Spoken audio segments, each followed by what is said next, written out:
So I felt that until a moment ago, I was the oldest person around, so I took leadership and walked here. Oh, well, but good. now, but now I'm no longer the oldest. Isn't Tom older than us? Maybe not. He just acts older. So, sorry I'm late. Is it time to start? Good to see you. Nice to see you. What time does your watch? Is it? 2 o'clock. I can start. Why don't we go? Okay, so... I'm fine. You already introduced me.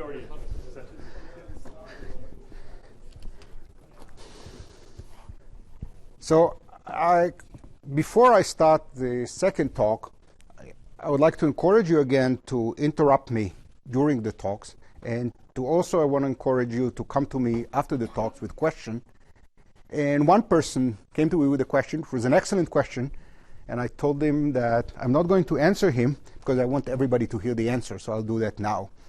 And the lesson from that is that if there's something you don't understand, you can always be sure that there are at least 2 or 3 more people in the audience who don't understand that. And many of the others don't even know that they don't understand that. So I really, really encourage you to ask the question. So the question was, in the Wezumino model that we discussed, what about wave function renormalization? So I did not say anything about k. We could have taken the tree level k to be that.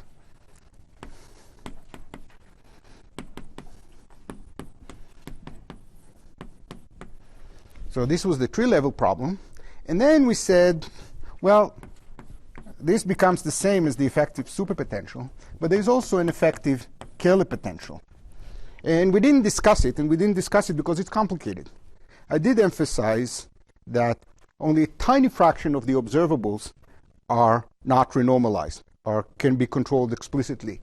And these are the information in that. That's not renormalized, and this can be controlled exactly. The Cayley potential can be a mess. And in general, it is quite complicated. It starts being the tree level answer, but then at order g, or maybe g square, there are some corrections, and then there are g to the 4th. And there could even be to the minus 1 over g square. It doesn't have to be analytic, and it could be quite complicated. So the wave function renormalization comes from here. So the way you normally are taught to do quantum field theory is you renormalize the kinetic term to be canonical, and then you define the actual mass, the physical mass, and the physical 3-point coupling as a combination of the things that appear here and what comes out of the wave function renormalization. In this setup, it's more natural not to perform the process of wave function renormalization. Keep all the z's and whatever you have here untouched, and keep that unchanged. So you just do everything except the last step, because then you see the simplicity. Otherwise, the simplicity is lost. Yet it is still true that we gain some information, because there's one wave function renormalization for phi. There's only one phi, so there's only one wave function renormalization. And there are some numbers here that are a number of numbers that are not changed. So if you do perform the wave function renormalization, there is still some combination of the mass and the 3-point coupling that is not corrected. Except that it's harder to express it because it has all these z's in it. It's kind of the renormalized g and the renormalized m and some factors of the z's. All this together is not renormalized. But the simplest way to express that is in this form. Who asked me that question? Did it answer? Good. Are there any more questions about the first lecture?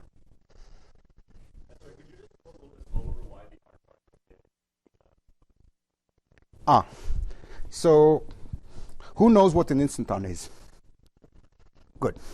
So an instanton is a classical configuration of the gauge fields, which is a solution of the Euclidean equations of motion. It's very important that it's only a solution in Euclidean space, and it's a saddle point. And the action is e to the is 8 pi square over g square. This is a number that is good remembering. And even if it is in the dark area, I read it so you know what I wrote. And the instanton has fermion zero modes. And this is controlled by, so what do? We expand the functional integral around that classical configuration. And we have small fluctuations of the gauge fields, and we have small fluctuations of the fermions. The small fluctuations of the gauge field come in two forms. First, there's zero modes, which would be treated very carefully. And then there are non-zero modes that they give you some overall factor. They give you some determinant, or 1 over determinant. The fermions are much more interesting because the fermions can have zero modes. Again, zero modes and non-zero modes. And there's an index theorem that tells us how many there are. So it's the index of d slash, which in our case is 2nc. This is the second Casimir of SUN. So when we compute a correlation function of, say, the expectation value of 1 in the background of 1 instanton, that's 0. Because when we integrate over the fermion zero modes, the answer is 0. The only way to get a non-zero answer is to soak up the fermion zero modes. Is this language of soaking up fermion zero modes, and is this familiar? Or should I explain it? Thank you. So it's familiar, but I should explain, right? So when we integrate a bosonic integral, the typical thing is this thing, and that goes like 1 over square root of a. So if a is non-zero, so we take the classical action, we expand around it, and we diagonalize the small fluctuations. And the typical thing we get is something like this. And if a is non-zero, we get 1 over square root of a. It's important, but not that exciting. If there is a zero mode, we get an infinity. So if a is 0, there is a bosonic zero mode that naively leads to an infinite answer, right? Because there's no dependence on a. The way to treat that is to introduce what is known as collective coordinates. Do you know that or not? How many people? Should I explain that? Yes, explain that. So there's a whole procedure how to deal with these bosonic zero modes. So the way it happens is that we have some classical solution, phi classical, and the classical solution depends on the parameter alpha. And for every alpha, there is a classical solution. So there's a family of classical solutions, and we have to integrate over them. And we have to introduce the appropriate measure for that.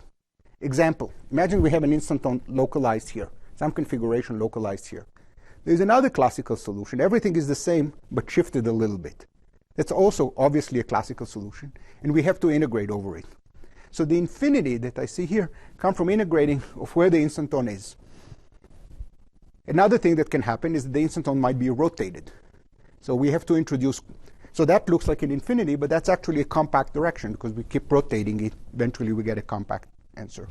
So that gives us some finite answer. When we come to fermions, we have something like this. So it's complex, so let's call it psi bar. Here we have d psi bar. And that gives us a. This is the Berezin integral. So if a is non-zero, we get a factor of a. It's not a big deal. But if a is 0,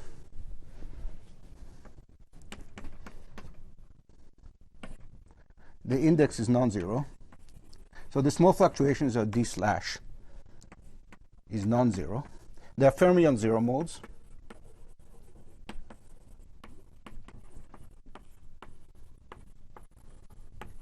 And when we expand all the psi's, we perform the functional integral, most of the psi's give us factors of a, but there is one classical configuration of psi that if we integrate over psi in this direction, we get 0.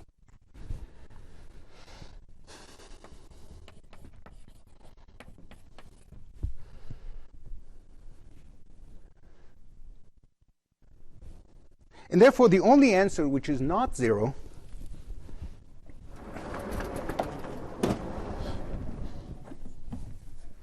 so if we want to get a non-zero answer from the instanton, so I said the expectation value of the one instanton is 0. We can compute a correlation function of some size in such a way that the number of psi's here is the same as the number of fermion zero modes. Remember, with the Berezin integral, we expand that in modes. We get zeros that we have to soak up from the zero modes, and we just substitute the classical solutions here. So that would be the psi 0 mode number 1. This would be, I just substitute them in, 0 mode number 2, and so forth. This is the profile of the 0 mode. And that would be non-zero. So now we don't need to put that in. So that would be the answer. Example that you must have heard about. Consider ordinary QCD. It has fermions.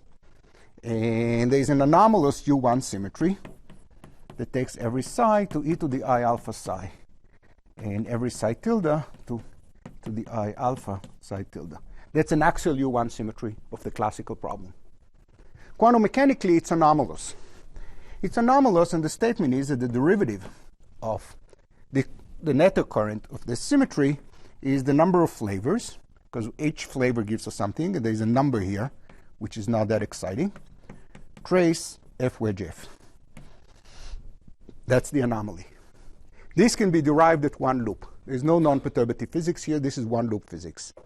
Have you heard about the anomaly? Good. So as long as you're working in perturbation theory, this is a total derivative. We don't care about it. So in perturbation theory, this is totally harmless. And then, here I really have to give the reference, despite my statement earlier. 't Hooft figured out that if we have an instanton, that's not true. So in the context of an instanton,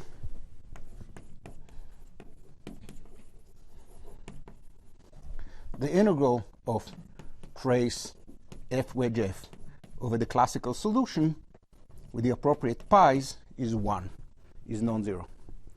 And then for the current is really not conserved at all. So even the charge is not conserved. By how much is it violated? It's violated by a number proportional to NF. And 't Hooft went on to say that the way to understand this violation of the symmetry is to say that the instanton has 2NF fermion zero modes. So when we try to solve d slash equals 0, we have 2NF non-trivial solutions. They are related to each other by the symmetry, because we have psis with different flavors. So therefore, they are 2NF fermion zero modes. And if we want to get a non-zero answer, we should compute a correlation function of a bunch of psis which exactly compensate for it.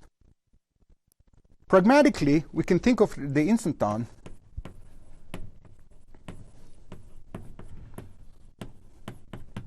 as a vertex with 2NF fermions. And that's often referred to as the 't Hooft vertex, or the 't Hooft interaction.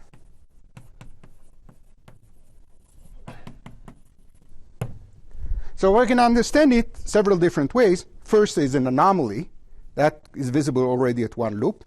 Second, the instanton has fermion zero modes whose number is correlated with the anomaly. That's a little bit non-perturbative. And that means that the symmetry is really violated by that amount. So this U1 symmetry is violated, but a discrete subgroup of it remains unbroken. That's in the case of ordinary QCD, and that's why the particle eta prime has a mass. Who here heard about the particle eta prime? So that's the formal school. Okay, so this was a historical thing. I guess I didn't answer the question, but I gave you at least enough pointers that you can go to the literature and read about it if you're interested. So going back to our problem, we had the pure gauge theory.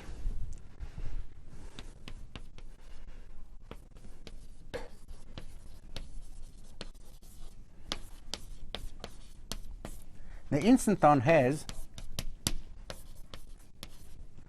2NC lambda zero modes. And therefore, the instanton vertex can be thought of as a vertex. The instanton can be thought of as a vertex for 2NC of these lambdas. Now, what are the various factors that we get with an instanton? First, we get the e to the minus 8 pi square over g square. That's just the classical answer. The Lagrangian also has theta f wedge f. That gives us the plus I theta. And I combine that together to the complex number eta. And we need some cutoff and so forth. And the coefficient here depends on the one-loop beta function. So this is this eta. So if we have such a vertex, it comes with this factor,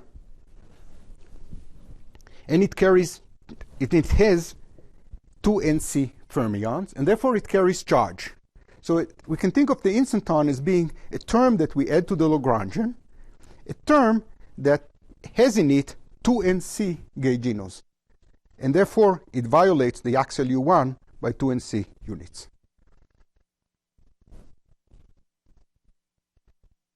For the rest of these talks, you will not need this microscopic explanation, because we boil it down to doing a one-loop computation of the coefficient of f wedge f. This eta is always e to the minus 8 pi squared over g squared. The exponent here is always from one loop. And the anomaly also tells us what the R charge is. And therefore, we can, for the purposes of this talk, we don't ever have to mention instantons. One-loop physics is enough to drive the show. Maybe later today or tomorrow, there will be a point where instantons will be important again. And if there will be too many questions, I'll find a way around it. So I'll derive the same answer without mentioning the instantons. It's nice that everything here can be derived from many different points of view.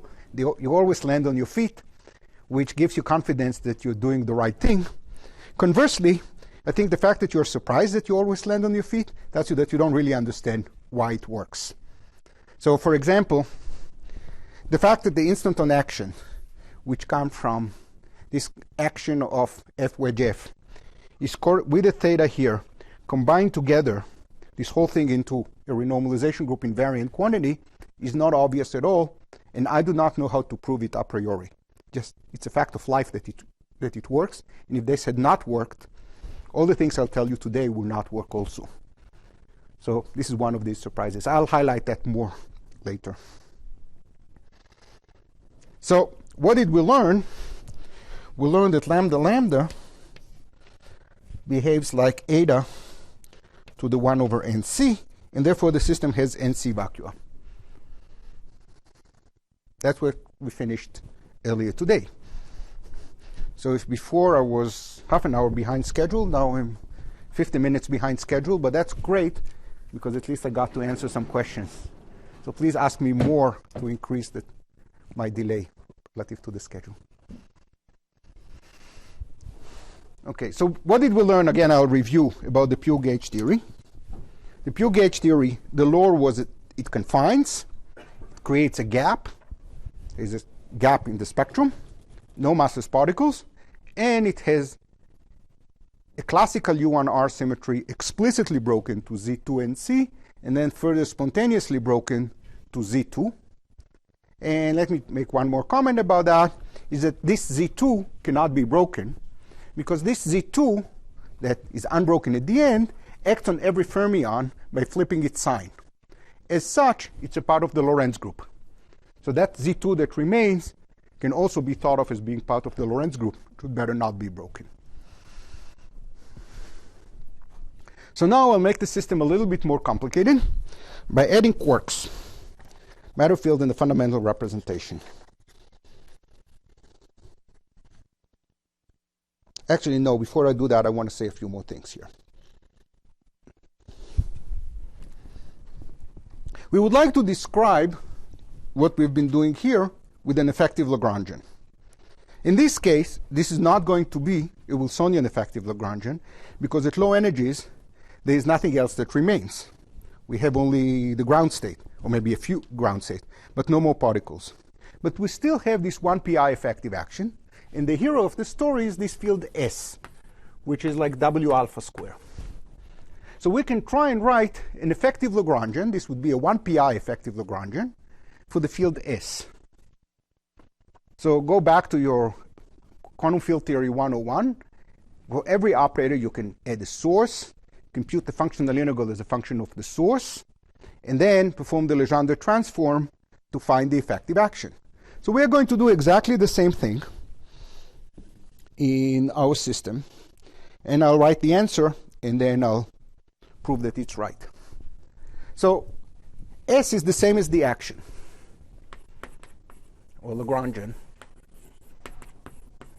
So there's a d2 theta, and there's a 1 over g square, and I'm suppressing irrelevant coefficients plus complex conjugate square. Right? This is the action. So this is our friend S, and we can think of this, the 1 over g square here, as being the source.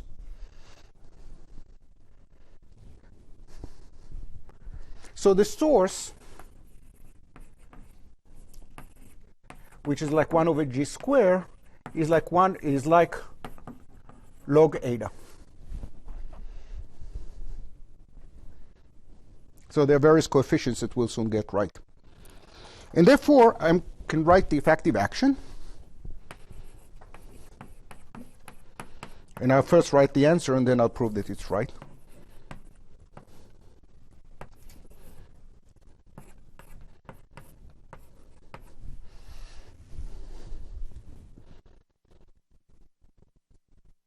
Yeah, I claim that this is the full answer.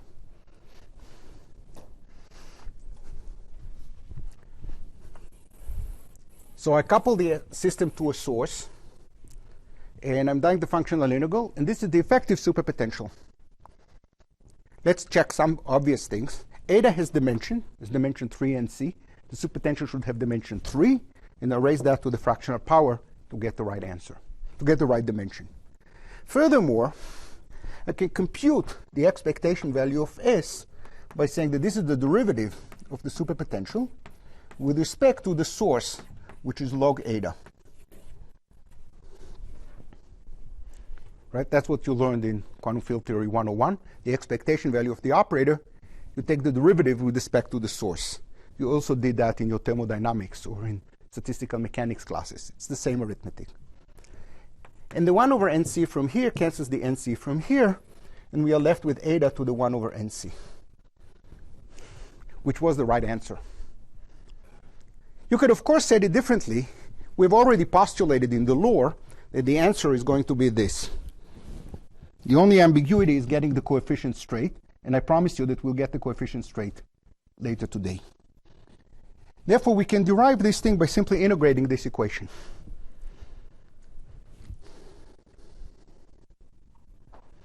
So somebody could have asked me, what does it mean to have such an equation? It does not depend on any field. We've done the functional integral with the source, and we got an answer as being as a function of the source. What does it mean? In the end of the day, eta is a number, it's not a superfield. If this is the superpotential, we integrated d2 theta, we get 0. So what does it mean? We can answer that several different ways. First, by taking the derivative, we derive a physical answer. That's clearly right. Second, in supergravity, the superpotential is also important, not just the derivative of the superpotential. So we can imagine taking this system and couple it to supergravity very, very weakly. And the superpotential makes sense.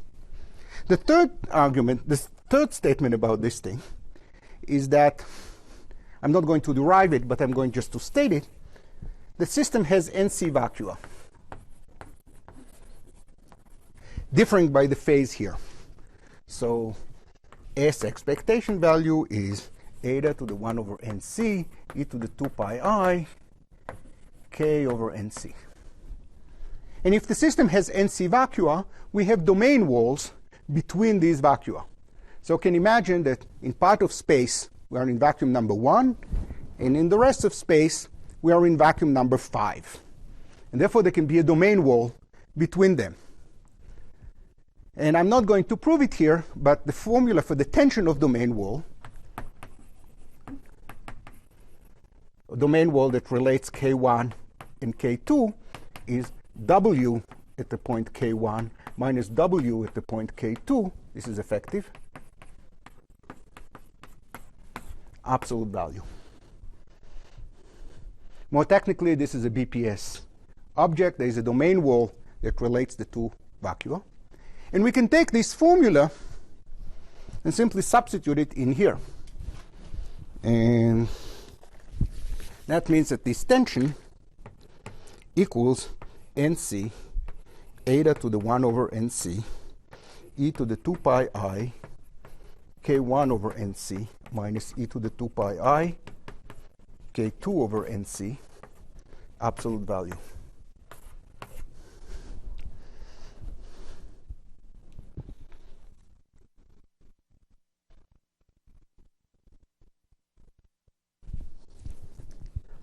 So we've already seen a number of consequences of this formula. First, it reproduces the right expectation value of S. Second, we can imagine coupling the system to supergravity, and then the superpotential is meaningful. Next, it's important in finding tensions of domain walls. Now we go back to our quantum field theory 101, and they tell us that after you finish computing the functional integral as a function of the sources, you are instructed to perform a Legendre transform to find the 1 pi effective action. So let's do that. Remember, our source is log eta. So we take this formula and we perform a Legendre transform with respect to log eta to find W effective of S.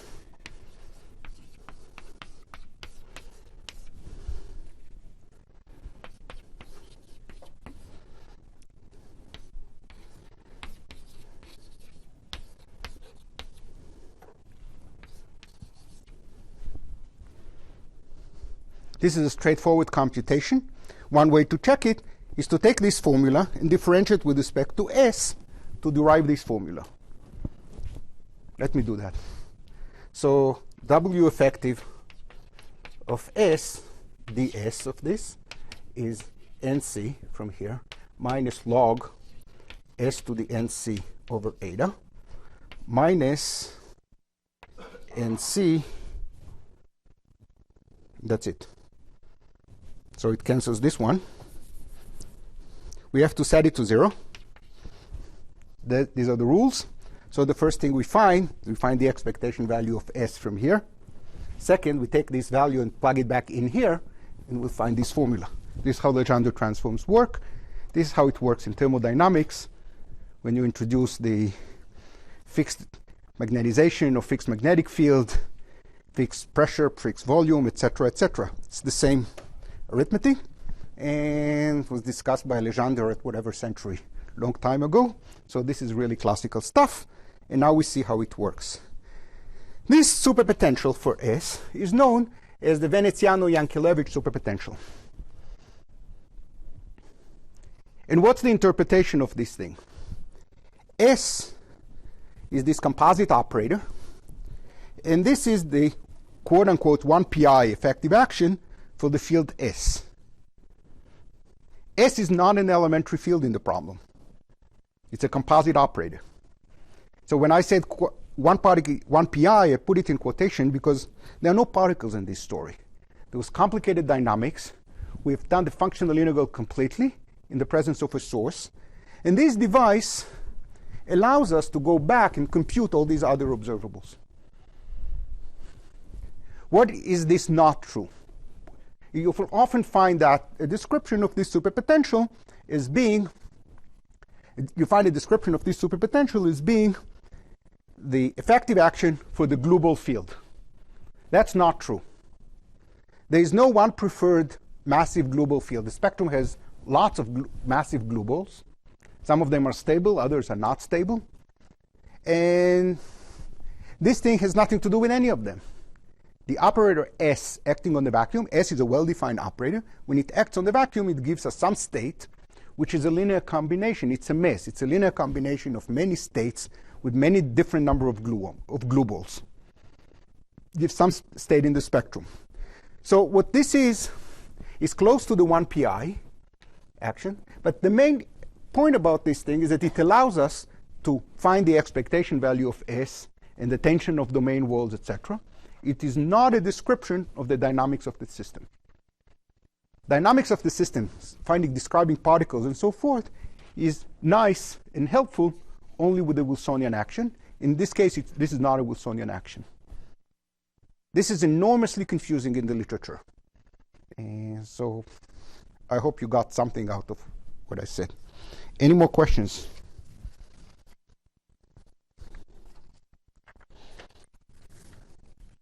None? Everybody is overwhelmed?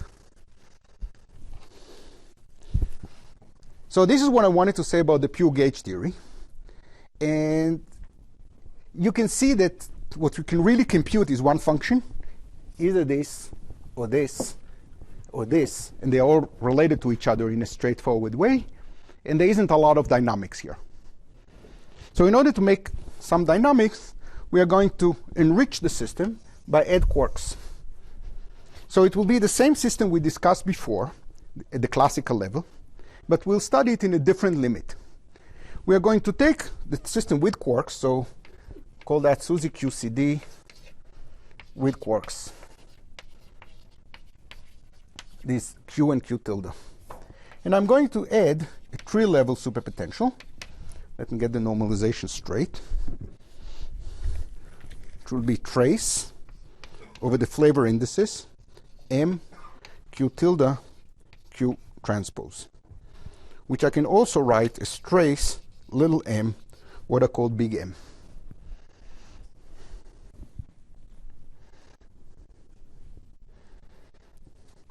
So first, the intuition of what's going on.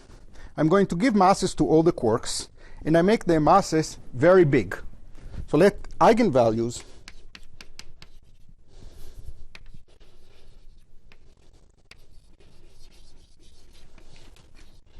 of m in absolute value much, much bigger than lambda in absolute value. So the physics is at very high energies. We see SUSY QCD with quarks and gluons and all that. We come down in energy. We see massive quarks. Think of it as a top quark. His mass is much heavier than that of QCD scale. We can integrate them out at one loop, or classically, or one loop. We keep going down in energy. At lower energy, we have a pure SUN gauge theory, which then confines, as we discussed before. So we are going to do that now with equations. And the reasoning is meaningful only when the mass is much bigger than the scale.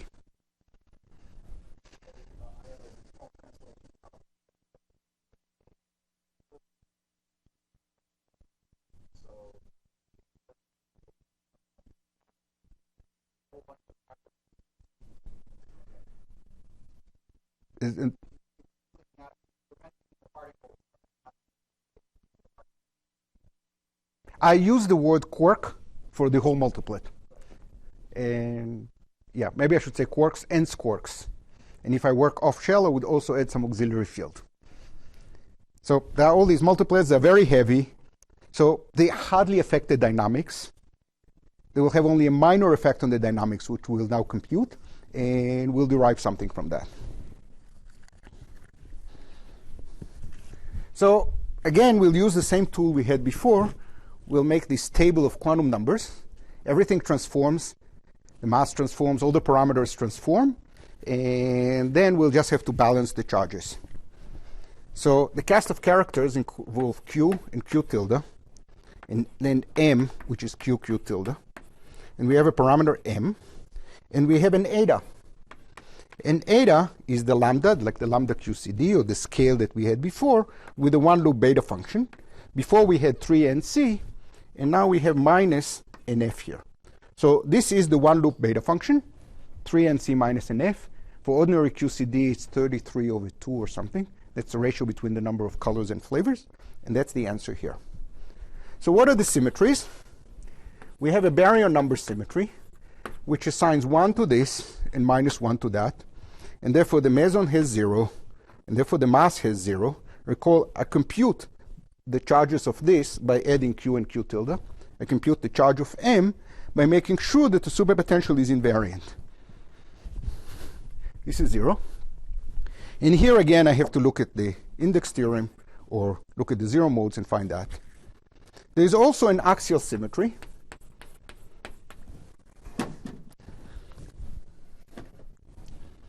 Which, without loss of generality, I'll put 1 and 1. So this has 2, because I just add them together. And this has minus 2, so that in the superpotential I get 0. And then there are fermion zero modes, 2NF, precisely as in a 't Hooft's analysis. It's the same 2NF that the 't Hooft had, and it's precisely the 2NF that I gave earlier today in this talk in response to a question. We also have an R symmetry.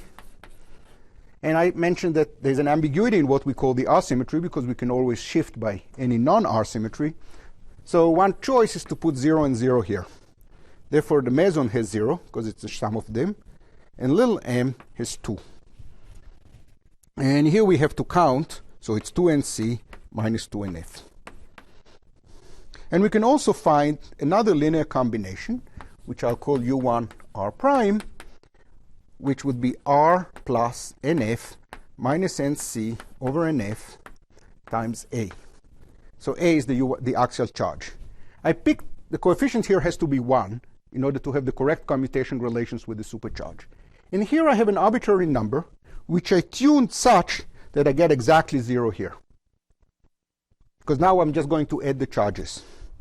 So what I get here is nf minus nc over nf. Same thing, twice nf minus nc over nf, because I'm adding them. Here I'm subtracting 2. Whoops, this is my handwriting. 2 nf minus nc over nf. Here I'm subtracting 2, so it's 2nc over nf. And here I get 0. The fact that I have 0 here, I tuned the coefficient here to get 0, means that the instanton factor doesn't carry charge under that symmetry. This means that this is an anomaly-free symmetry. We don't need to discuss instantons for that. The current for this symmetry has some f wedge f. Here I picked an arbitrary R current. It has some f wedge a on the right-hand side. And I tuned the coefficients in such a way that they exactly cancel. So this system has an anomaly-free R symmetry. So before continuing, I want to make some comments here. We see that depending on how many flavors and colors we have, the coefficient here is positive and negative. For nf less than 3nc, we have asymptotic freedom. The exponent is negative. For nf bigger than 3nc, we have IR freedom. The system is free in the infrared. In fact, for equal sign, this is also true, because the one-loop beta function vanishes, but the two-loop beta function is positive. This will not play any role in what we are doing. OK, so now with this table in 10, we can integrate out the quarks without doing any work. So all the work goes into getting the numbers in the table straight. Once you have all the numbers in the table straight, it's the same kind of analysis we did in the Wezumino model. We just balance the charges. So now we work like accountants. We have these numbers, and we have to balance the charges. So the first thing that happens is that we start at high energy with some coupling constant at high energies, and the coupling constant grows as we go to lower energies. This is energy. And at some scale m, the quarks decouple. So what we have here is running of the beta function, running of the coupling constant, with gluons and quarks running in the loop. At lower energies, it's exactly the same, except that the quarks don't run in the loop because they're so much heavier. It's called the threshold.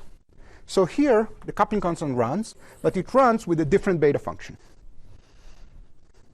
So as we compute the strength of the coupling, the energy, there's one formula here, then there's a threshold, and then in a continuous fashion, it continues with another coefficient. And therefore, the theory reaches energy with G, say, of order 1, some fixed value. It reaches here at some value, which I'll call lambda low. If instead the masses were very small, it would have gone here and would have reached number of order 1 at some other scale, lambda. So a high energy observer doesn't know that there is a mass. A high energy observer extrapolates to low energies and says the coupling would get strong at energies of order lambda. This is a parameter in the theory. A low energy observer sees the coupling getting stronger, but after the scale m, the coupling getting stronger faster because the quarks no longer run in the loop, and therefore the coupling becomes large at the scale lambda low. And we can write that in a formula. Eta of the low energy theory is lambda low to the 3nc, and that is the same as det m lambda to the 3nc minus nf, which is det m eta. So let me explain what I did here. The high energy observer sees the parameter eta, which is the same parameter that appears here. This is a property of the one loop effective action at very, very high energies. And this is the one loop beta function that the high energy observer sees. Normally this is done now, we write the formulas that you will find in the books are the logarithm of this formula. So at a certain scale of order m, the fields decouple. All these quarks decouple. So we get a formula just like that, a behavior just like that. We run with a one loop beta function, which is 3nc minus nf here. And here we keep running, but now with only 3nc, because the beta function is different.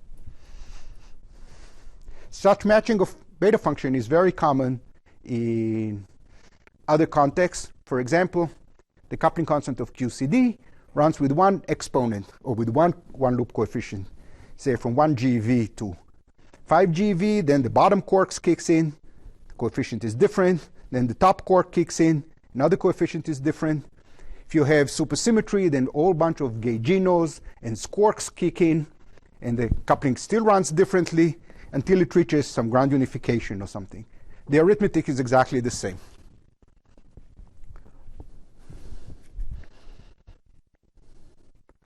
There are numbers of order 1 in the definitions here. They depend on the subtraction scheme that we use.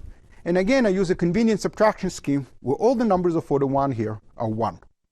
This is this dimensional reduction bar that I mentioned.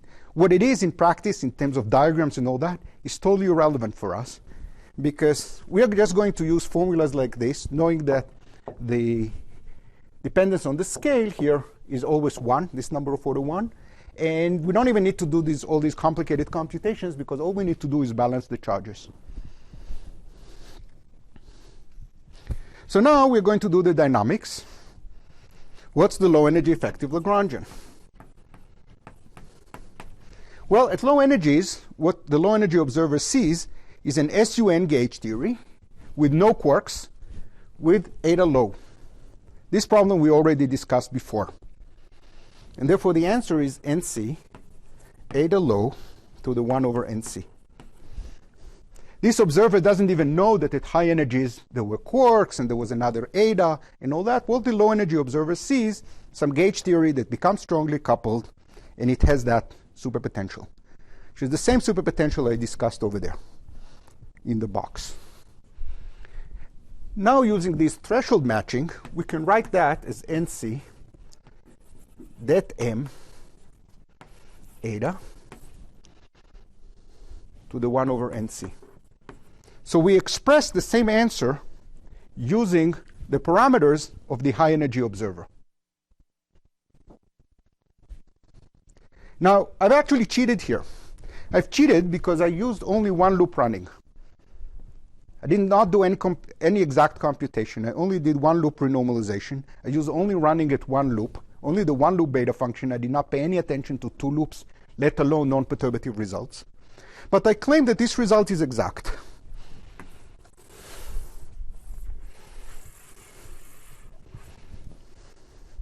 This is again this magic that we do an approximate calculation, and if we pick the right calculation, we get the bonus that the approximate calculation gives us the exact answer. And the way to do that, to check it, is to check the quantum numbers. Check the quantum numbers of my answer. I claim this is the answer. We worked out the quantum numbers there. Add the quantum numbers together, and you will see that this thing transforms properly. any correction due to high order corrections, either perturbative or non-perturbative, will have to correct this formula, and there is nothing else that is invariant under the symmetries and is holomorphic.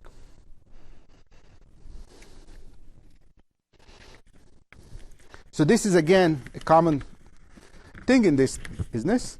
We perform an approximate calculation, and we use the symmetries to argue that the answer is exact. And once we have the exact answer, we can try and push the parameters to other regions in the parameter space. We argued for that only when in the region where the mass is very big. But we are going to use this formula later, even when the mass is very small, because we claim this is exact. So let me get some consequences of this equation. We get some superpotential. So we use the same reasoning we used before in the pure gauge theory to find some expectation values. So let's start with the expectation value of the meson. This is defined by the derivative with respect to the source. So again, this is a function of the sources. The sources are m and eta. And the derivative with respect to the source m, so we just differentiate this thing,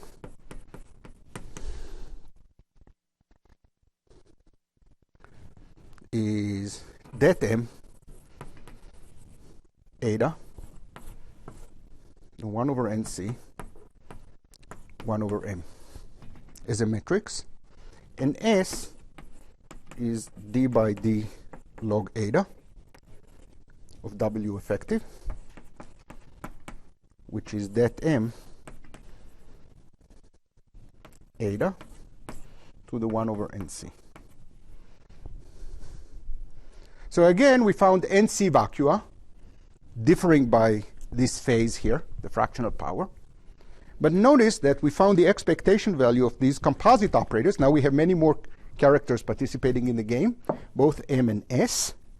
And we found the exact formula for the expectation value without doing any work.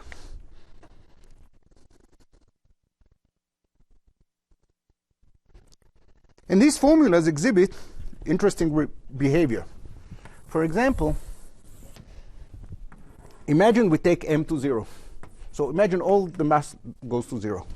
So again, we do the same thing. We derive the formula when m is big, use an approximate method, doing basically one loop, and our lore about the pure gauge theory. We derive this answer, we take the derivative, and now we try to interpret it in the limit that the mass goes to 0.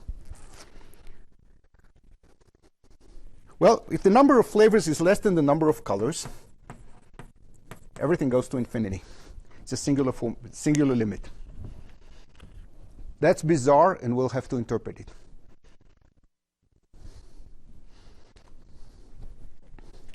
Second thing, for NF, so m goes to infinity.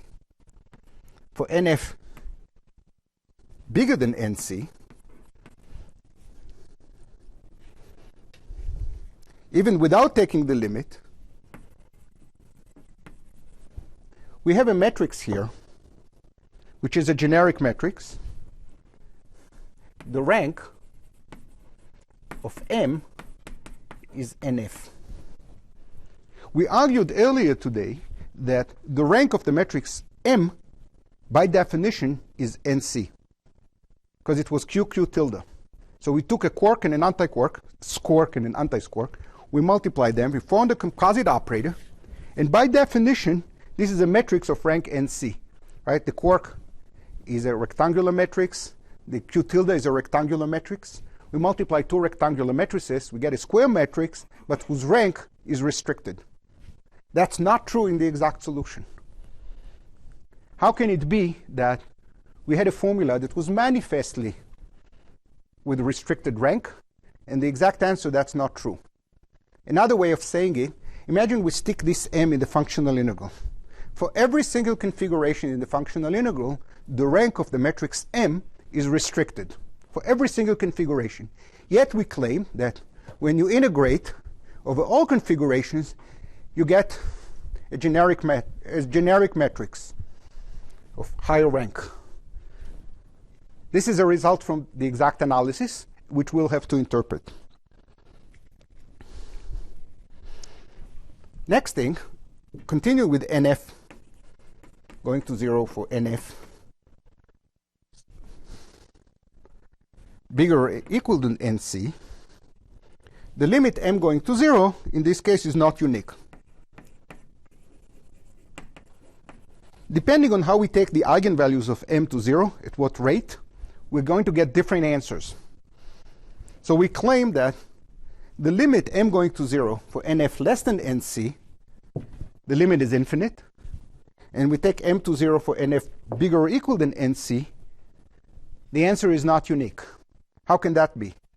So we compute some observable, and then we compute it when m is big. Then we take the limit that m is small, and depending on how we set it up, first of all, we violate what we said is true about the rank. And second, depending on the number of flavors and colors, the answer is either infinite or not unique. We'll have to interpret that. But before we interpret it, we can finish doing all the calculations we did before with all these Legendre transforms. So we found the derivative. We found the effective action is a function of the sources. So we can perform the Legendre transform and plug it back in. So one thing we can do is just integrate a big M in. So we can find W effective of big M.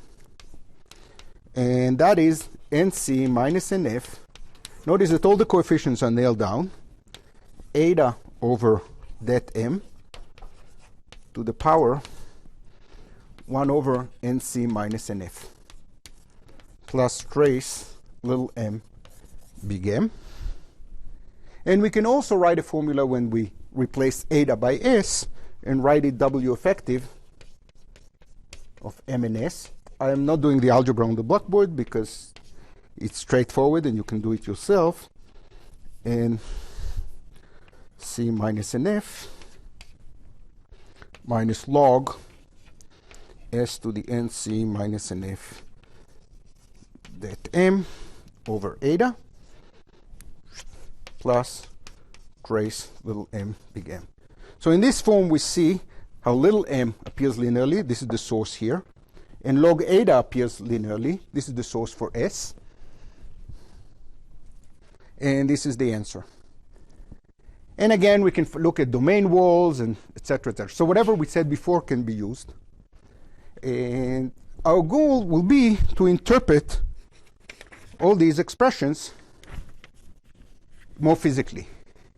We derive these expressions, and as I emphasized, the problem look surprising. The results look surprising. So we must find a physical interpretation to explain what's going on when the mass goes to 0. So we found the exact answer, and we just need to interpret it. We need to interpret all these facts. How come m, the expectation value of m, has higher rank than allowed? 2, why is the limit singular when the number of flavors is small? And next, why is the limit not unique when the number of flavors is big? Any questions?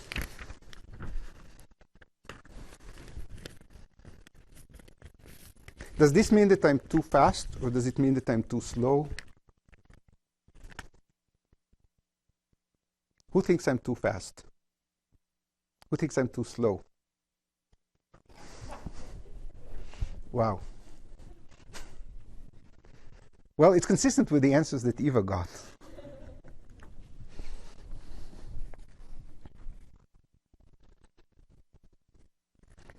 So we basically solved the problem. This is the answer. And what we would like to do now is give a physical interpretation of this answer and see what it teaches us. So just to try to get started, the normalization of the superconvention as physical meaning to notice the domain wall dimension. Now, it wasn't clear how you obtain that Okay, good. There's no convention involved, first of all, because it's a physical thing. Right. So where did the only convention I made was about this dimensional reduction bar. And there's a coefficient that I promised you I will get straight. So there's one number I still need to get straight. A convention is how I do the diagrams, how I subtracted this or that. Then there's one number that I pulled out of it, and that is in the Pugh gauge theory. I got the coefficient here. I promise you I'll get that number straight. This number here runs the whole show. It's enough to have it in one case. I said what it is with this 1, that the expectation value is precisely eta to that power with coefficient 1. It's independent of the number of colors, independent of the number of flavors. The number of flavors, I didn't even need to assume that. In fact, it's enough to assume it for one number of colors. Everything else follows. I did not do that here. But I promise I'll give you the answer, how the coefficient here can be derived. I didn't even derive that it's non-zero. For all we know, we didn't prove that lambda lambda is non-zero. I'm going to derive that. But there's one number that we still need to compute, and one has to work. But modulo one number of order 1 that needs to be computed, all the other numbers of order 1 are completely nailed down.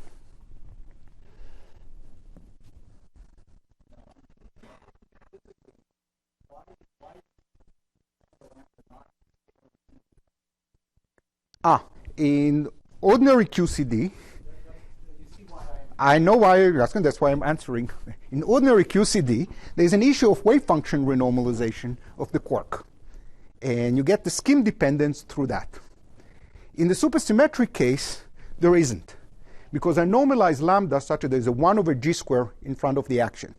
This is not the old-fashioned way of writing it in quantum field theory. In quantum field theory, the first time you learn it, so that's an aside, you write the gauge theory is f square, where f is dA antisymmetrized plus g a square with some indices and stuff, with a g inside f. The better way of writing it is to write 1 over g square, f square, and then f is dA plus a square with no g in here, with 1 over g square out front. This gluon does not get wave function renormalization. This gluon does. It's very similar to the story we had with the superpotential, that push all the mass into the Kähler potential, keep the superpotential pure. The same thing is true here. The relative normalization between these two is meaningful and nice, so we should keep it intact and push the mass into here. In supersymmetric theories, this term is related to 1 over g square lambda d slash lambda. And since the normalization of this is well defined, it does not have separate wave function renormalization, the same is true for this lambda. So the lambda that sits here is the lambda that has perhaps funny kinetic term that is renormalized, but it has good normalization, independent of scheme. The normalization here depends on the scheme. That's not true in QCD. In QCD, for the quarks, there isn't a natural normalization. The same thing is true if I add the quarks here.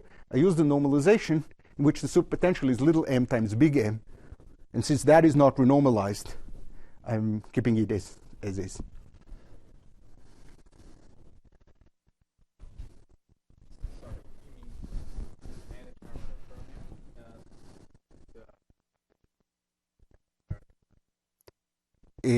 Well, you can always keep the normalization whatever you want.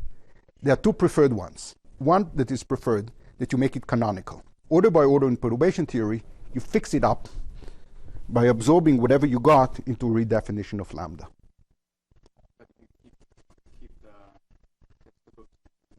Well, let's just do this theory. This theory doesn't even have a superpotential, just a pure gauge theory. So we compute in perturbation theory. We get some number here, we get some number here. What do?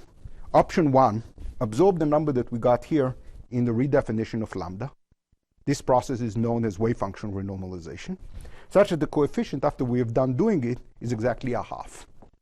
That's called canonical, keeping it canonical. The advantage is that we keep it canonical. So the particle interpretation is easy.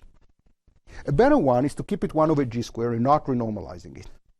This will tie this lambda to this A that sits here. And in A, you see A, in this normalization, A, dA plus A squared in F, this relative normalization is fixed. That just follows from gauge invariance. Gauge invariance does not have G in it. So that fixes a preferred normalization for the gluons. And then by supersymmetry, we have a preferred normalization for the gluino. So there are two natural normalizations. One of them is the canonical one, which makes some things easy. And another one is more natural for gauge invariance and supersymmetry. This is the one I've been using. I'm just thinking if you have like one firm and the automatic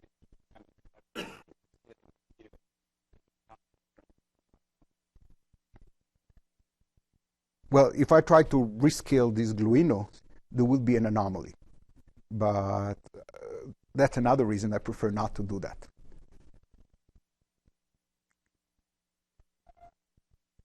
Well, in this case, there's only one gluino. So also, if you try to rescale it, there's an anomaly involved, and that's more subtle. It's better not to do it.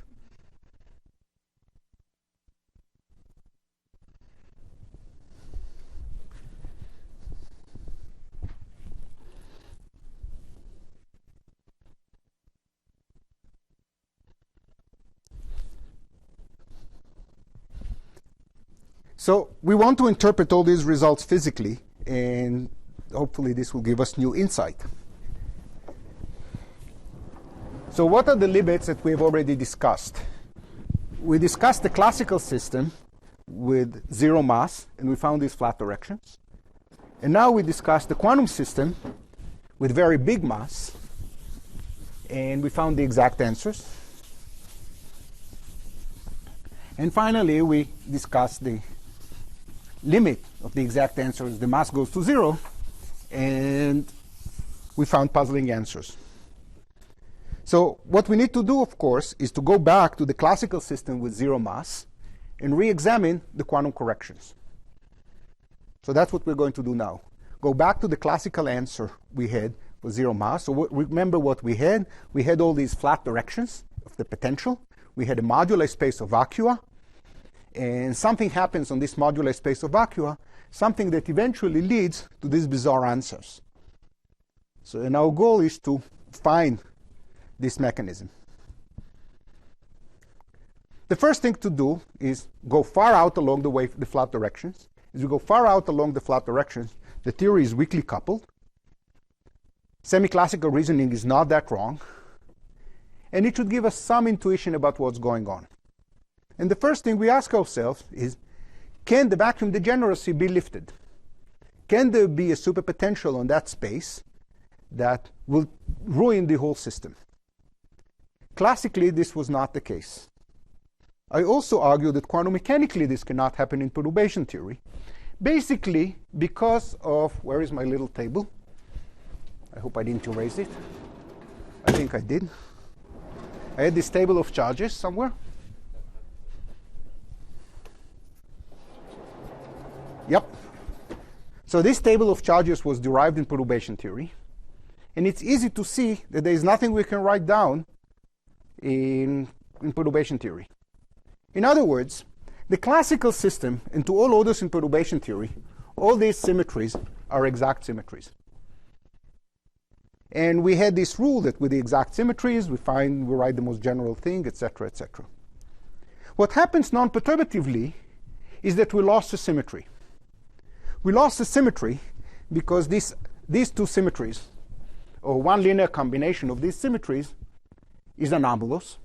It exists in the classical system. It exists to all orders in perturbation theory, but it's not a symmetry of the full quantum system. So the full quantum system has less symmetries. And since we have less symmetries, we have an option of generating a superpotential. Another way of saying it, in classical physics, there is no eta. Eta is e to the minus 1 over g squared.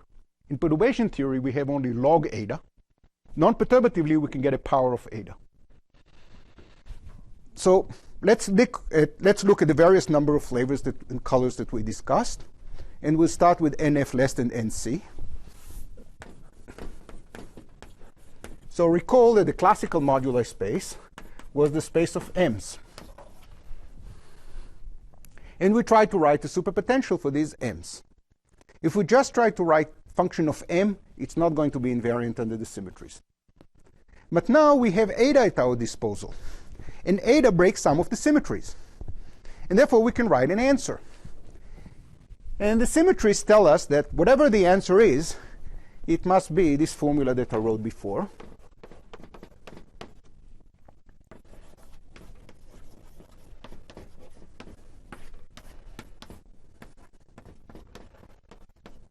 And there might be a normalization here. So then again, this accountant work. We go to the table. We have to form something that is invariant under the symmetries. Function of big M and eta.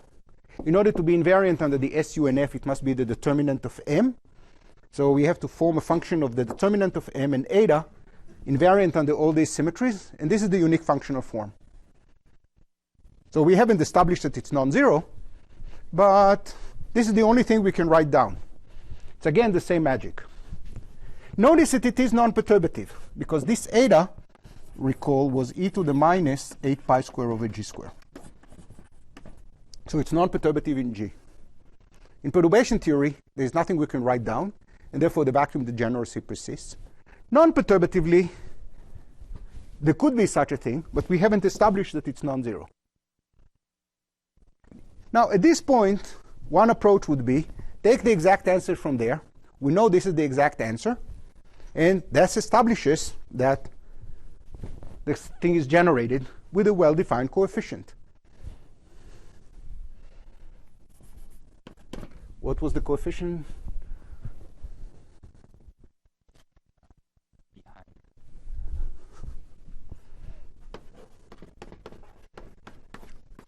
That's the exact answer. So now we would like to interpret that as being the Wilsonian effective action of the light modes. It's a totally different interpretation. Now we have light modes, M. We are on the flat directions. These are the light modes. The only dynamics, the only Wilsonian effective action that we can have is this one. This is the only thing consistent with the symmetries. In fact, I'm going to leave the coefficient here free and derive the answer. Do an explicit computation that derives the answer.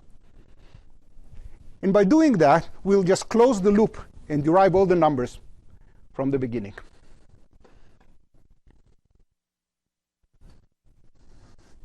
So imagine we didn't know all that. We just started from this classical problem. We had flat directions with M. This is the only thing that can be generated. And if this is the only thing that can be generated, let's check whether it's generated or not. We said that the gauge group SU-NC is broken classically to SU-NC minus NF. That was already true classically. Now let's focus on NC and F equals NC minus 1. This is the most interesting case because a number of different things happen at the same point. First of all, the gauge group is completely broken. It's completely broken. Second, if we look at the answer that we have, there is no fractional power here.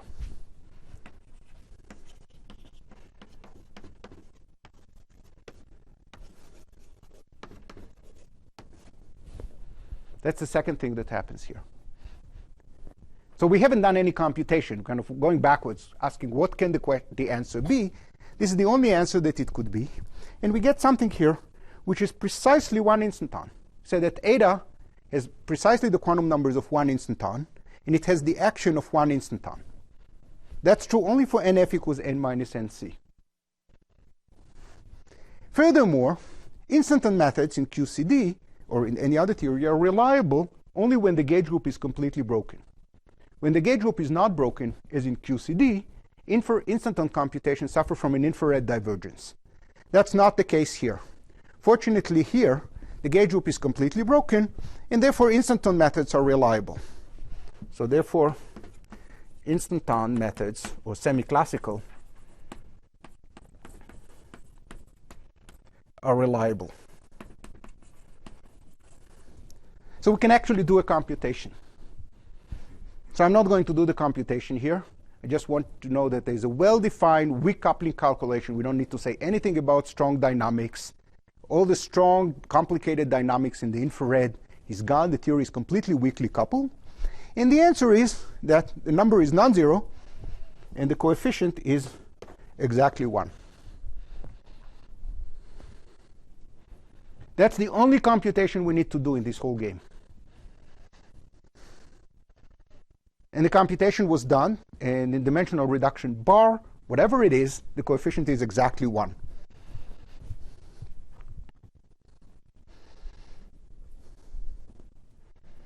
Once we establish that the answer is non-zero, and we establish the normalization, we can go to different values of the number of flavors.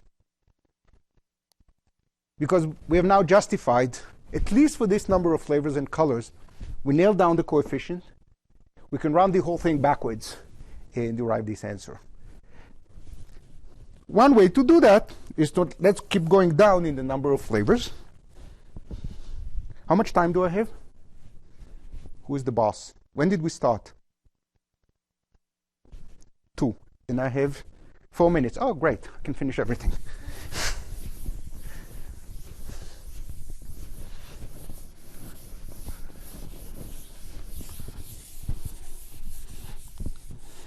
So imagine we want to consider NF less than NC minus 1.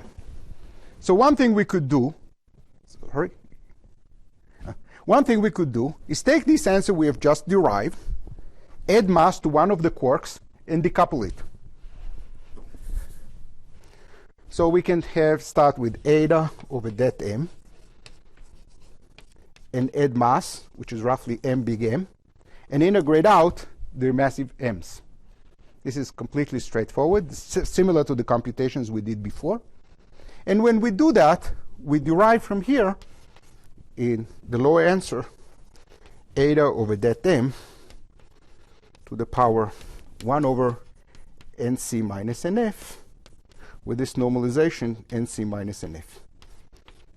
So we reproduce the answer we had before. What's the physics of this?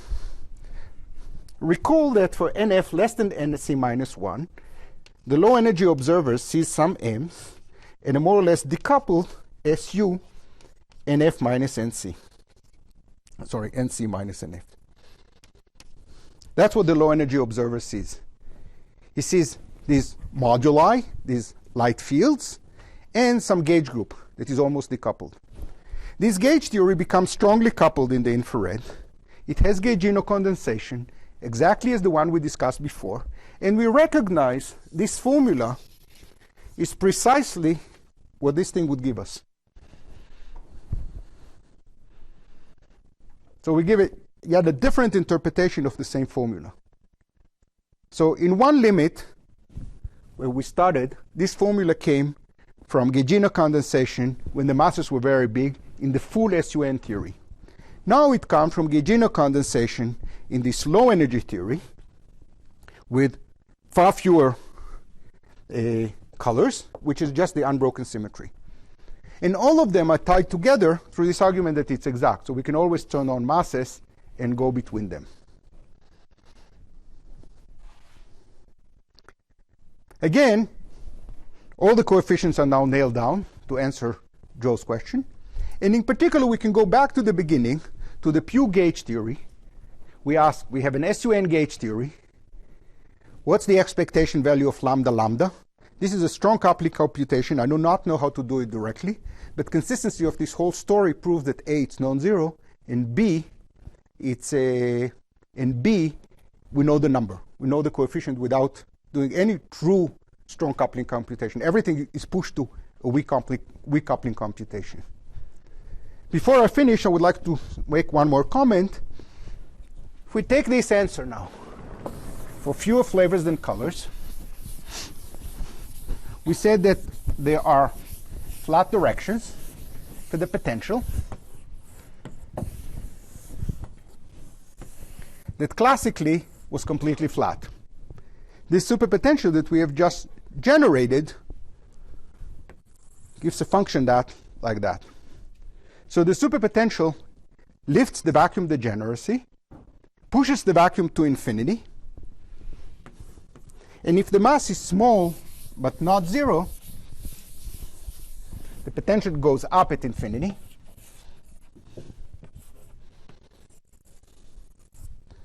And we have ground states with m, of order 1 over little m, to some power. And as little m goes to infinity, goes to 0, this whole thing shoots off to infinity, thus explaining the singularity we found here. So we found the singularity as a bizarre result doing the computation with large masses. Now we see that what this singularity means, it reflects the underlying flat direction of the classical system with no mass. The classical system with no mass had flat directions. Quantum mechanically, it doesn't have a vacuum at all. Everything is pushed off to infinity. And the exact answer obtained in a totally different limit is such that it knows that this is going to happen, which I find quite surprising. We do a computation in one limit. How should it know of this result at the other end? But the magic is, again, in this holomorphy that gave us the exact answer.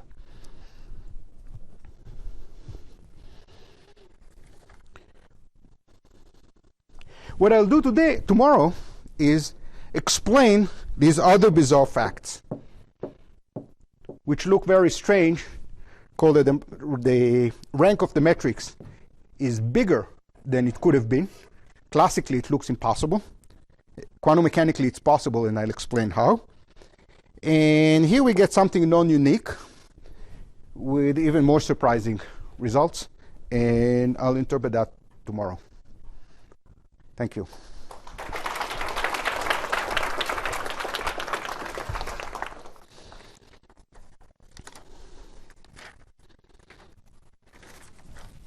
No questions? Well, again, before we go for coffee, please come to me with questions. I'm more than happy to answer. And if the question is of broader interest, I'll either give you an answer on the spot or we'll share it with everybody tomorrow. So I guess the plan is there'll be a discussion period with you taking the first half and leave with the second, and that sounds. So why don't you pepper Nati with questions during the break so we have material for the second part? And also, you run it any way you want. Yeah. In this relation with eta, when you integrate out eta low energy equals, I've never understood why the coefficients are 1 and how much of it's convention. That's not convention. That's convention. That's convention still. Well, it's not a convention. It depends on which regularization scheme you use. Okay. See, that's the part I've never. So that does depend on that. So the way this thing is usually discussed, yes, you write 1 over g square high at high energies. Yes. You have log with one number. So high energy beta functions. You have beta of the high energy theory, and you have here some lambda and energy, so mu over lambda to some power, which I put here, but there's a number here that is convention dependent. Yes. Now you have so this is g high. Yes. G low square is the beta of the low energy theory, log mu, same mu that runs. This is lambda high. Here we have lambda low, again with a number that is convention dependent. Yes. And then comes the thing that is not convention dependent. At the threshold, call it m.